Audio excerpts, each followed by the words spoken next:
อ๋อเสร็จแล้วสบายดีทุกท่านเนาะสบายดีทุกคนที่เข้ามาติดตามรับชมทุกคนคลิปวิดีโอนี้ขึ้นมาอัปเดตเป็นภาพมุมสูงโอ้ดูยนเบิ่งยนก่อนนี่ไปคนเดียวจ้ายนกันยนB8บ่นี่เฮลิคอปเตอร์เนาะมื้อนี้เฮาขึ้นมาเป็นภาพมุมสูงทักทายท่านผู้ชมมื้อนี้เป็นวันที่20เนาะทุกคนแม่นบ่วันที่20เอามาอัปเดตเบิ่งตึกนี่ล่าสุดในเวียงจันทน์มื้อนี้มี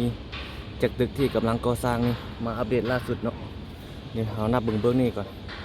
นี่1 2 3 4 5 6ตึกเนาะ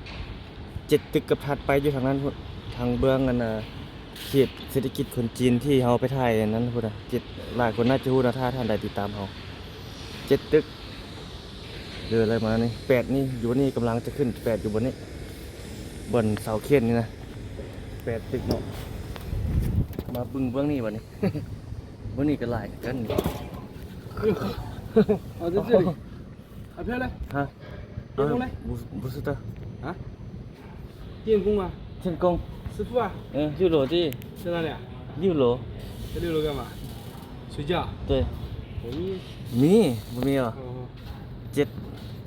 อ๋อบ่จื้อแล้วเจ้ามาใจค่อยนับตึกโฮเทล บ่ดีแล้ว YouTube บ่เห็นแล้วว่าจังว่าจังลงไปนับทางนั้นอีกเนาะ นี่1 2 3ทางนี้จากตึกเลยทุกคนเรามานี่แล้วเฮาบ่จื้อแล้วเห็นบ่ มานำไปตลกนี่1 2 3 4 5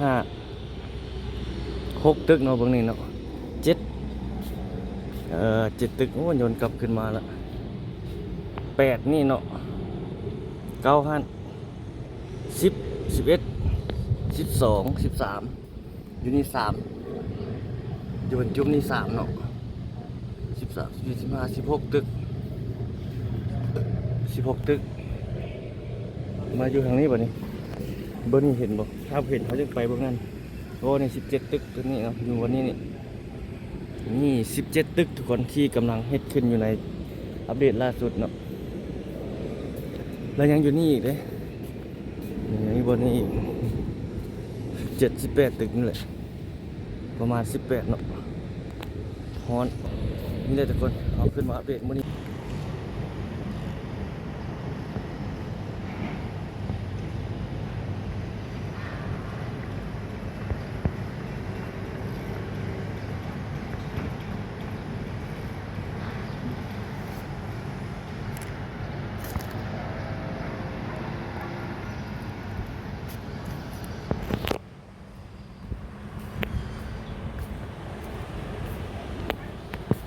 โอ้มาเบิ่งทางนี้ต่อทุกคน เมื่อกี้เอาไปทางเบื้องนั่นเนาะนี่ทางนี้ครับมีมาระเบียงอันนี้มาเบิ่งทางนี้เมื่อกี้เอาขึ้นไปเทิงสูง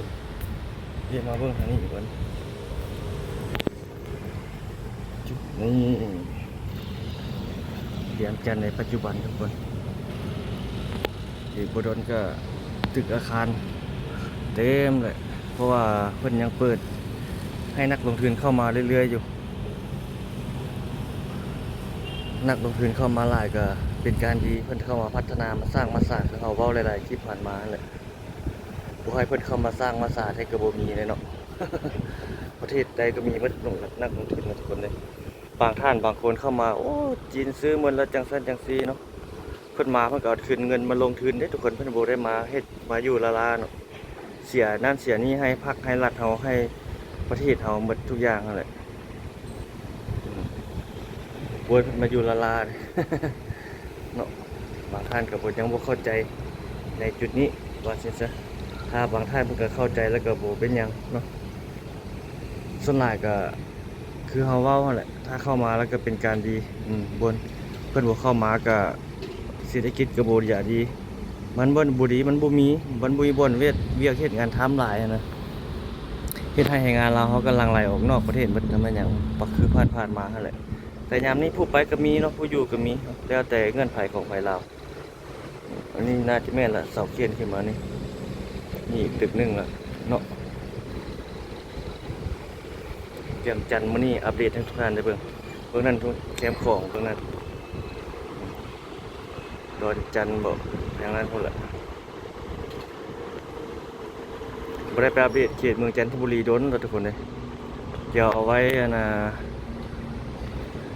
มื้อหน้าบ่ได้ไปอัปเดตให้ทุกท่านได้เบิ่งเขตถนนสิทธาธิราชกับเขตสีหอมพุ่นนะว่ายนต์เพิ่นเกี่ยวไปเกี่ยวมาอันนี้เนาะดินเวิ้นนี่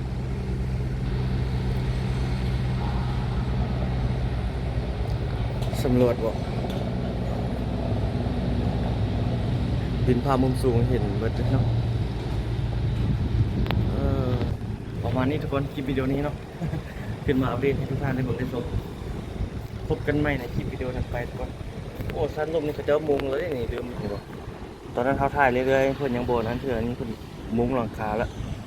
นี่เป็นห้องแถวอันนี้3ชั้นเนาะห้องแถวกับคนลาวคนที่เฮานี่แหละมาเช่านะคนลาวเฮานี่มาเช่าอยู่นำอันนี้ของคนลาวเฮาเป็นโครงการห้องแถวเขาเจ้าเนาะห้องแถวนี่ก็ได้เงินดีเขตนี้นะเต็มทุกคนห้องแถวอยู่ขอบเขตนี้นะเดือน1 ล้านปลายเดือนละล้านแต่ก่อน 2-3 แสนยามนี้อัพขึ้นเดือนละล้านเดือนละล้านปลายห้องติดเอเลยมันล้านปลายเลยห้องพัดลมห้องน้อยๆยัง8 แสนล้านหนึ่งแล้วห้องน้ำรวมห้องน้ำนอกอีกเนาะบ่ได้คือเดียวอีกอัปเดตล่าสุดให้ทุกท่านได้เบิ่งในมื้อนี้ก็จะประมาณนี้ซะทุกคนเนาะเอาพบกันใหม่